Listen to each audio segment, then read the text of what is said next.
भारतीय राजनीति के फलक पर कुमारी मायावती का उदय केवल एक राजनेता का उदय नहीं है, बल्कि यह सदियों से हाशिए पर धकेले गए समाज की सत्ता में भागीदारी और आत्मसम्मान की एक ऐतिहासिक गर्जना है। पूर्व प्रधानमंत्री पीवी नरसिम्हा राव ने मायावती के मुख्यमंत्री बनने को लोकतंत्र का चमत्कार कहा था।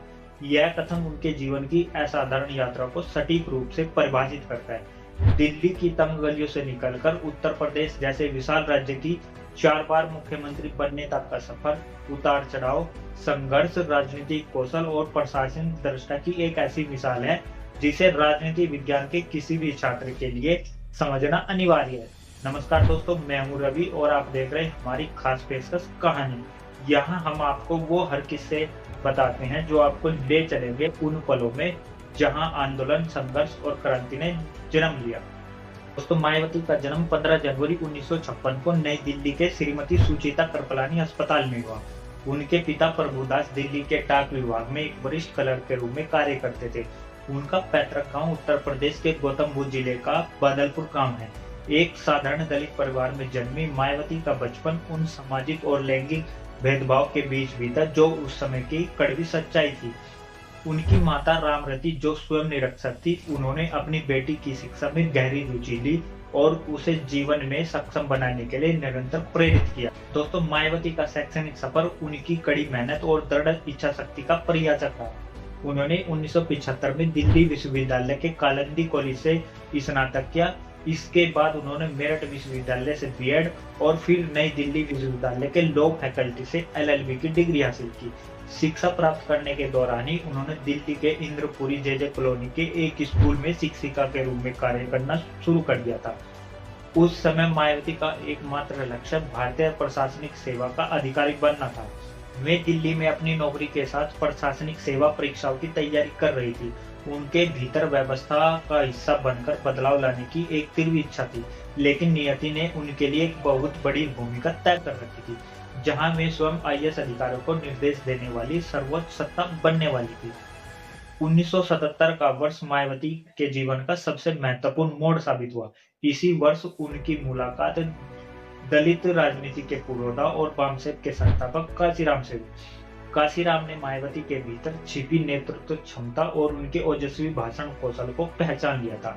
दोस्तों, एक प्रसिद्ध किस्से के अनुसार जब काशीराम उनके घर आए और मायावती से उनकी आईएएस बनने की इच्छा के बारे में सुना, तो उन्होंने कहा, मैं तुम्हें एक दिन इतना बड़ा नेता बना सकता हूँ कि एक नहीं बल्कि आईएएस अधिकारियों की पूरी कतार तुम्हारे आदेश के इंतजार में खड़ी होगी। काशीराम के इस आह्वान ने मायावती की सोच को बदल दिया। उन्होंने महसूस किया कि व्यक्तिगत सफलता से कहीं अधिक महत्वपूर्ण सामूहिक उत्थान है। 14 अप्रैल 1984 को जब काशीराम ने बहुजन समाज पार्टी की स्थापना की, तो मायावती उसकी संस्थापक सदस्यों में से एक बनी। बसपा के शुरुआती वर्ष अत्यधिक संघर्षपूर्ण थे। पार्टी को मुख्यधारा की राजनीति में स्थापित करने के लिए मायावती ने गांव-गांव जाकर दलितों और पिछड़ों को उनके अधिकारों के प्रति जागरूक करना शुरू किया। मायावती को संसद तक पहुंचने के लिए कड़ा संघर्ष करना पड़ा। साल 1984 में बसपा के गठन के तुरंत बाद उन्होंने कैराना लोकसभा से चुनाव लड़ा, लेकिन उन्हें हार का सामना करना पड़ा। 1985 बिजनौर उपचुनाव में मीरा कुमार के खिलाफ चुनाव लड़ा, यहां भी हार मिली। 1987 हरिद्वार उपचुनाव में वह तीसरे स्थान पर रही, लेकिन उनके बढ़ते वोट बैंक ने कांग्रेस और अन्य दलों को चौंका दिया। पर इन सभी चुनाव की हार उन्हें उनके संकल्प को कमजोर नहीं किया, बल्कि और मजबूत किया। कई हार और कड़ी मेहनत के बाद अंत में मायावती ने 1989 में बिजनौर सीट से 1,83,189 वोट हासिल कर पहली बार जीत दर्ज की और यह लोकसभा चुनाव जीतकर वे पहली बार संसद पहुंची।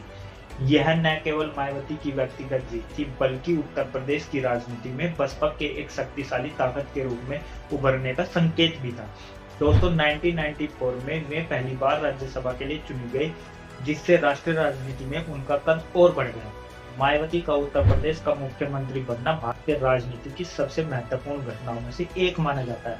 उन्होंने 4 बार अलग अलग कार्यकालों में राज्य की कमान संभाली, जिनमें से प्रत्येक की अपनी चुनौतियां और राजनीतिक निष्कर्ष थे। मायावती के राजनीतिक करियर की सबसे बड़ी विशेषता उनके गठबंधन में बसपा के लिए सत्ता केवल उपभोग का साधन नहीं था, बल्कि दलित समाज में आत्मविश्वास भरने का माध्यम था। 1992 में बाबरी मस्जिद विवाद के बाद काशीराम और मुलायम सिंह यादव ने चुनावी गठजोड़ किया। ये गठजोड़ इतना सशक्त साबित हुआ कि उसने भारतीय जनता पार्टी को 1993 में उत्तर प्रदेश की सत्ता में आने से रोक दिया। यही नहीं, जो बहुजन समाज पार्टी 1989 में विधानसभा चुनाव में सिर्फ 11 सीट लेकर आई थी, वो 1993 में 67 सीट जीतकर समाजवादी पार्टी के साथ गठबंधन से सरकार में आ गई। लेकिन वो एक ऐसा दौर था जब उत्तर प्रदेश की दलित राजनीति करवट बदल रही थी, जो बसपा के लिए उत्साहित करने वाला था। मुलायम सिंह यादव के साथ आने से सरकार गिराने तक बसपा के संस्थापक काशीराम दलितों के उत्थान के लिए हर किसी से समझौता करने के लिए तैयार थे। मायावती और काशीराम हर महीने सरकार के कामकाज की समीक्षा के लिए लखनऊ आते थे और समाजवादी पार्टी के मुखिया और मुख्यमंत्री मुलायम सिंह यादव को खरी खोटी भी सुनाते थे। लेकिन समाजवादी पार्टी के मुखिया और राज्य के तत्कालीन मुख्यमंत्री मुलायम सिंह यादव प्रयास करते रहे कि किसी तरह बसपा से संबंध ठीक बने रहे, लेकिन ऐसा संभव नहीं हो सका और जिला पंचायत अध्यक्ष के चुनाव में यह खाई और भी बढ़ गई। आखिरकार 2 जून 1995 का वो दिन भी आया जब मुलायम सिंह राजधानी लखनऊ के ताज होटल में एक समारोह में भाग ले रहे थे और उसी समय उनके प्रमुख सचिव ने उनके सामने पर्ची बढ़ाई। पर्ची पढ़ते ही मुलायम सिंह यादव के चेहरे की हवाइयां उड़ गई। वे हड़बड़ाकर उठे। उस पर्ची में लिखा हुआ था कि बसपा सुप्रीमो काशीराम और मायावती दोनों राजभवन में हैं और समाजवादी पार्टी के सरकार से अपना समर्थन वापस ले लिया। यादव समारोह छोड़कर तुरंत मुख्यमंत्री आवास की तरफ बढ़े, लेकिन तब तक देर हो चुकी थी। दोस्तों, मायावती ने न सिर्फ समर्थन वापस लिया, बल्कि भारतीय जनता पार्टी को उनको समर्थन देकर केंद्र सरकार बनाने के लिए आमंत्रित करने का राज्यपाल से अनुरोध किया था।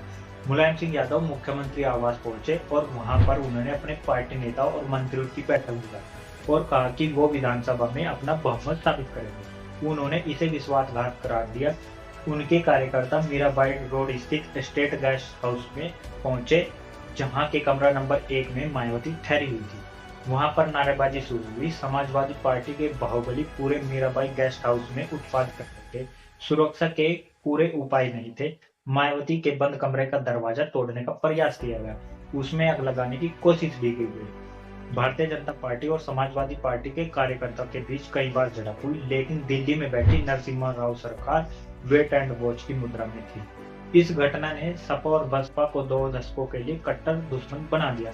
आखिरकार जब भारतीय जनता पार्टी ने इस पर बहुत दबाव डालना शुरू किया तो मुलायम सिंह सरकार को बर्खास्त कर दिया गया और तत्कालीन राज्यपाल ने 3 जून 1995 को मायावती को सरकार बनाने के लिए आमंत्रित किया। रात 12 बजे मायावती ने मुख्यमंत्री पद की शपथ ली और वो देश की पहली दलित मुख्यमंत्री बनी। सपा से दुश्मनी के बाद बसपा को सत्ता में लाने और दलित एजेंडे को लागू करने के लिए भाजपा का साथ लेना बहुत जरूरी था। मायावती का मानना था कि दलितों के उत्थान के लिए सत्ता की मास्टर चाबी जरूरी है, पर भाजपा के समर्थन से सरकार बनाने के बावजूद मायावती के भारतीय जनता पार्टी से संबंध मधुर नहीं रहे। वह भाजपा पर तीखे हमले बोलते रहे। वास्तव में ये मायावती और काशीराम अपने मुद्दे को लेकर बिल्कुल स्पष्ट थे। वो किसी के दबाव में नहीं रहना चाहते थे और ना ही दिखाना चाहते थे। वह अपने कार्यकर्ताओं को स्पष्ट संदेश देते थे कि उनकी सरकार और बहुजन पार्टी किसी के दबाव में नहीं आती है। भाजपा से भी उनका तनाव इस कदर बढ़ा कि पार्टी के कई नेता मायावती सरकार से समर्थन वापस लेने का दबाव बनाने लगे। आखिरकार भाजपा नेता कल्याण सिंह ने मायावती सरकार के खिलाफ बयान देना शुरू किया और वो दिन भी आया जब भारतीय जनता पार्टी ने मायावती सरकार से समर्थन वापस ले लिया। उनका यह कार्यकाल मात्र 137 दिन का था। इसके बाद फिर विधानसभा चुनाव हुए और किसी भी पार्टी को स्पष्ट बहुमत नहीं मिला। आखिरकार मार्च 1997 में भाजपा और बसपा के बीच एक ऐतिहासिक समझौता हुआ कि 6 महीने मायावती मुख्यमंत्री बनेगी और 6 महीने कल्याण सिंह। 21 मार्च 1997 को मायावती ने मुख्यमंत्री पद की शपथ ली, लेकिन जब भाजपा को सत्ता सौंपने का मौका आया तो उन्होंने शर्त लगा दी कि कल्याण सिंह मुख्यमंत्री नहीं बनेंगे। आखिरकार तमाम प्रयास के बाद मायावती ने सत्ता तो सौंप दी, लेकिन दोनों दलों के बीच कटुता बढ़ चुकी थी। कल्याण सिंह मुख्यमंत्री बन गए। दोस्तों, 21 सितंबर 1997 को कल्याण सिंह मुख्यमंत्री बने और ठीक 1 महीने बाद बहुजन समाज पार्टी ने कल्याण सिंह सरकार से समर्थन वापस ले लिया। राज्यपाल ने कल्याण सिंह को बहुमत साबित करने के लिए 36 घंटे का समय दिया और विधानसभा में कल्याण सिंह का बहुमत साबित करने के दौरान ही भारी हिंसा हुई। इस दौरान बहुजन समाज पार्टी 2 टुकड़ों में बट गई और मायावती कल्याण सिंह की सरकार नहीं गिरा सकी। विधानसभा में बहुमत साबित कर भारतीय जनता पार्टी ने न सिर्फ मायावती को बल्कि विपक्ष को भी मात दे दी। इसके बाद बहुजन समाज पार्टी, भारतीय जनता पार्टी और समाजवादी पार्टी 2002 के विधानसभा चुनाव में एक बार फिर बहुमत से दूर रही और भाजपा को सिर्फ 88 सीटें मिल सकी। इस तरह किसी की भी सरकार नहीं बन सकी। बीएसपी के हाथों कई बार मात खाई भारतीय जनता पार्टी ने एक बार फिर मायावती से चुनावी गठबंधन किया और मायावती मुख्यमंत्री बन गई। उत्तर प्रदेश में बीएसपी और बीजेपी की सरकार बनी, लेकिन जल्दी दोनों दलों के बीच विवाद शुरू हो गया। इस कार्यकाल के दौरान उन्होंने विकास परियोजनाएं और कानून व्यवस्था पर विशेष ध्यान दिया। हालांकि इसी दौरान ताज हेरिटेज कॉरिडोर जैसी विवादित परियोजना भी शुरू हुई, जिसके बाद उनके लिए बड़ी कानूनी चुनौतियां खड़ी हो गई। भाजपा द्वारा समर्थन वापस लेने के कारण यह सरकार भी अपना कार्यकाल पूरा नहीं कर सकी। इसके बाद गठबंधन सरकार के बीच के रिश्ते खराब होने के बाद राज्यपाल ने मुलायम सिंह यादव को सरकार बनाने का प्रस्ताव दिया और उन्होंने अपनी सरकार बना ली। मुलायम सिंह यादव ने जिस ढंग से सरकार चलाई और राज्य में अराजकता की स्थिति पैदा हुई, उससे जनता में आक्रोश पैदा हुआ और 2007 के विधानसभा चुनाव में मायावती ने अकेले दम पर बहुमत हासिल। 2007 के विधानसभा चुनाव में बसपा ने पूर्ण बहुमत यानी 206 सीटें हासिल की, जो 1991 के बाद उत्तर प्रदेश में किसी भी पार्टी द्वारा पहला पूर्ण बहुमत था। दोस्तों, यह जीत उनकी सोशल इंजीनियरिंग की रणनीति का परिणाम था, जिससे उन्होंने दलितों के साथ साथ ब्राह्मणों और अन्य सवर्ण जातियों को भी पार्टी में जोड़ा। मुख्यमंत्री के रूप में उन्होंने अपना पहला 5 साल का पूर्ण कार्यकाल पूरा किया, जो उत्तर प्रदेश की राजनीति में एक ऐतिहासिक उपलब्धि थी। 2007 की जीत ने मायावती को एक कुशल रणनीतिकार के रूप में स्थापित किया। उन्होंने बहुजन की सीमित पहचान से ऊपर उठकर सर्वजन की व्यापक अवधारणा को अपनाया। इस रणनीति के केंद्र में सतीश चंद्र मिश्रा जैसे ब्राह्मण नेता थे, जिन्हें उन्होंने पार्टी का महासचिव बनाया। मायावती ने सवर्णों को यह समझाने में सफलता पाई कि बसपा केवल एक जाति की पार्टी नहीं, बल्कि वह सबके विकास की बात करती है, यानी सर्वजन हिताय सर्वजन सुखाय की बात करती है। दोस्तों, विश्लेषकों का मानना है कि मायावती का यह रणनीति सवर्णों के बीच भाजपा और कांग्रेस के बढ़ते असंतोष का लाभ उठाने में सफल रही। दलित मतदाताओं ने भी अपनी नेता के इस निर्णय को स्वीकार किया, क्योंकि वे अपनी बहन जी को पूर्ण शक्ति के साथ मुख्यमंत्री के रूप में देखना चाहते थे। मायावती को उत्तर प्रदेश में एक सख्त प्रशासक के रूप में जाना जाता है। उनके शासनकाल में कानूनी व्यवस्था की स्थिति को लेकर उनके राजनीतिक प्रतिद्वंदी भी उनकी प्रशंसा करते रहे हैं। उन्होंने अपराधियों और बाहुबली के खिलाफ जीरो टॉलरेंस की नीति अपनाई। मायावती ने यह स्पष्ट कर दिया था कि कानून सबके लिए बराबर है। 2007 में उन्होंने अपनी पार्टी के ही सांसद उमाकांत यादव को जमीन कब्जाने के आरोप में मुख्यमंत्री आवास के बाहर से ही गिरफ्तार करने का आदेश दिया था। इसके अलावा उन्होंने मुख्तार अंसारी और राजा भैया जैसे बाहुबलियों के खिलाफ सख्त कानूनी कार्रवाई कर अपनी आयरन लेडी की छवि को पुख्ता किया। उनके शासनकाल के दौरान ही उत्तर प्रदेश ने आर्थिक मोर्चों पर प्रगति की। दोस्तों, राज्य की जीडीपी विकास दर लगभग 17% तक पहुंच गई थी, जो पिछले और बाद के कई वर्षों की तुलना में बेहतर थी। उन्होंने सूक्ष्म नियोजन और प्रभावी कार्यों के माध्यम से राज्य की बुनियादी ढांचों में सुधार के लिए अम्बेडकर ग्राम विकास योजना जैसी परियोजनाओं को जमीन पर उतारा। मायावती के शासनकाल का एक सबसे विवादास्पद और चर्चा का विषय लखनऊ और नोएडा में निर्मित विशाल स्मारक पार्क रहे।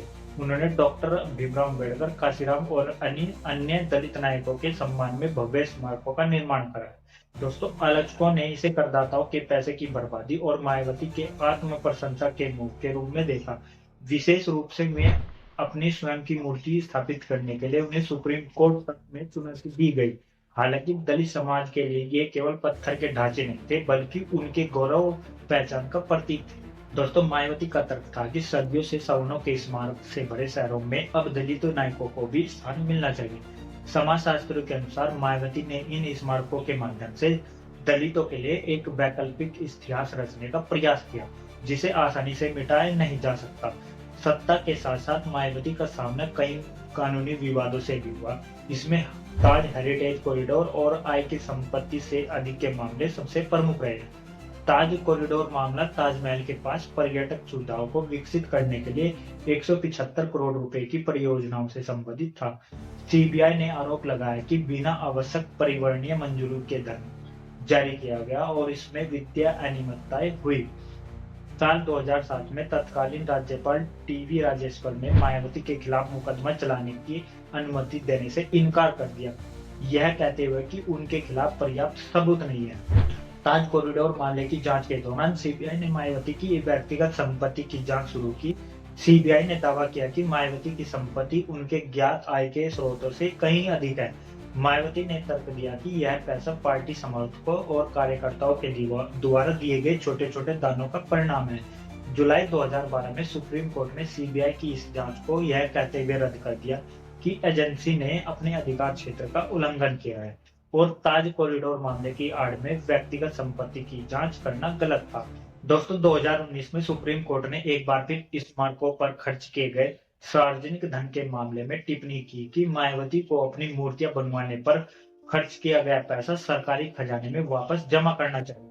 हालांकि यह एक प्रारंभिक विचार था। दोस्तों, 2012 के चुनाव में मिली हार के बाद बसपा के चुनावी प्रदर्शन में निरंतर गिरावट देखी गई। 2007 में 206 सीट जीतने वाली पार्टी 2017 में 19 और 2022 में मात्र एक सीट पर सिमट गई। भाजपा का बढ़ता प्रभाव और प्रधानमंत्री मोदी के नेतृत्व में भाजपा के गैर जैतव दलितों और पिछड़ी जातियों को अपने साथ जोड़ने में बड़ी सफलता हासिल की। लाभार्थी राजनीति और हिंदुत्व के मिश्रण ने बसपा के प्रारंभिक वोट बैंक में सेंध लगाई। आलोचकों का मानना था कि 2012 के बाद मायावती का जनता से सीधा संपर्क कम हो गया। उनकी लो प्रोफाइलिंग राजनीति के पार्टी कार्यकर्ताओं में निराशा पैदा करती है। भीम आर्मी के संस्थापक चंद्रशेखर आजाद जैसे युवा दलित नेताओं ने बसपा के विकल्प के रूप में उभरने का प्रयास किया, जिससे दलित युवाओं का एक बड़ा वर्ग बसपा से दूर हुआ। साल 2019 में सपा के साथ गठबंधन के बावजूद बसपा को अपेक्षित लाभ नहीं मिला। दोस्तों, बसपा को 2007 विधानसभा चुनाव में 206 सीटों के साथ लगभग 30% वोट मिला। 2012 में 80 सीटों के साथ लगभग 25% वोट मिला। 2014 में लोकसभा सीट में 0 सीट के साथ 19% वोट मिला। 2017 विधानसभा में 19 सीटों के साथ लगभग 22% वोट मिला। 2019 लोकसभा चुनाव में 10 सीटों के साथ लगभग 19% वोट मिला। 2022 विधानसभा चुनाव में 1 सीट के साथ लगभग 12% वोट मिला। 2024 लोकसभा चुनाव में 0 सीट के साथ लगभग 9% वोट मिला। दोस्तों, ये आंकड़े बताते हैं कि बसपा का गिराव 2007 के बाद कैसे गिरता गया है वोट बैंक के मामले में। दोस्तों, बसपा के भविष्य और नेतृत्व को लेकर मायावती ने अपने भतीजे आकाश आनंद को राजनीति में आगे बढ़ाया। हालांकि उनका राजनीतिक सफर भी काफी उतार चढ़ाव वाला रहा। दिसंबर 2023 में मायावती ने आधिकारिक तौर पर आकाश आनंद को अपना उत्तराधिकारी घोषित किया, लेकिन 2024 के लोकसभा चुनाव के बीच ही उनके कुछ तीखे भाषणों के बाद मायावती ने उन्हें अपरिपक्व बताते हुए सभी पदों से हटा दिया। जून 2024 में चुनावी हार के बाद उन्हें फिर से बहाल किया गया, लेकिन मार्च 2025 में एक बार फिर उन्हें उनके ससुर अशोक सिद्धार्थ के नकारात्मक प्रभाव के कारण पार्टी से बाहर कर दिया गया। मई 2025 में आकाश आनंद ने सार्वजनिक रूप से माफी मांगी और मायावती के प्रति अपनी निष्ठा दोहराई, जिसके बाद उन्हें फिर से राष्ट्रीय समन्वयक नियुक्त किया गया। यह घटनाक्रम बसपा के भीतर चल रहे नेतृत्व के संकट और मायावती की कार्यशैली की अनिश्चितता को दर्शाता है। दोस्तों, जनवरी 2026 तक मायावती एक बार फिर सक्रिय राजनीति में लौटती दिख रही है। हाल ही में उन्होंने लखनऊ में एक विशाल रैली को संबोधित किया और 2027 के विधानसभा चुनाव के लिए पार्टी का रोड मैप साझा किया। मायावती ने स्पष्ट कर दिया कि बसपा 2027 के चुनाव में किसी भी बड़े गठबंधन का हिस्सा नहीं बनेगी और पार्टी अकेले चुनाव लड़ेगी। उन्होंने बार बार चुनाव आयोग से ईवीएम के स्थान पर बैलेट पेपर से चुनाव कराने की मांग की है। उनका दावा है कि ईवीएम में हेरफेर के कारण ही बसपा का वोट बैंक कम हो रहा है। उन्होंने अपने कार्यकर्ताओं को सपा और भाजपा दोनों की दलित विरोधी नीतियों से सावधान रहने को कहा है। वर्तमान में वे उत्तर प्रदेश की सभी विधानसभा सीटों पर प्रभारी नियुक्त कर रही है, जो चुनाव के समय पार्टी के उम्मीदवार होंगे। दोस्तों, उनकी रणनीति एक बार फिर से उनके मूल जाटो वोट बैंक को मजबूत करने और दलित मुस्लिम ओबीसी गठबंधन को पुनर्जीवित करने की है। दोस्तों, मायावती की कहानी हार से जीत, जीत से सत्ता के शिखर तक पहुंचने की उनकी कहानी करोड़ों लोगों के लिए प्रेरणा है। भले ही वर्तमान में बसपा एक कठिन दौर से गुजर रही हो, लेकिन मायावती का राजनीतिक कद और उनका ऐतिहासिक योगदान भारतीय राजनीति के पन्नों के स्वर्ण अक्षरों में दर्ज रहेगा। उत्तर प्रदेश की राजनीति में उनकी प्रशासनिक पकड़ और दलित चेतना के प्रसार में उनकी भूमिका को नकारा नहीं जा सकता। 2027 का चुनाव यह तय करेगा कि क्या मायावती अपनी सोशल इंजीनियरिंग के जादू को दोबारा जगा पाएगी या भारतीय राजनीति का यह सितारा अपनी चमक खो देगा। उनके दृढ़ संकल्प और संघर्ष की क्षमता को देखते हुए उन्हें राजनीति के मैदान से बाहर मानना जल्दबाजी होगी। दोस्तों, बहन जी का अगला कदम न केवल बसपा के भविष्य को बल्कि उत्तर प्रदेश की सामाजिक राजनीतिक दिशा को भी प्रभावित करेगा। दोस्तों, आपको हमारा यह वीडियो कैसा लगा हमें अपनी राय कमेंट बॉक्स में जरूर दीजिए और इस वीडियो को ज्यादा से ज्यादा लोगों के साथ शेयर कीजिए।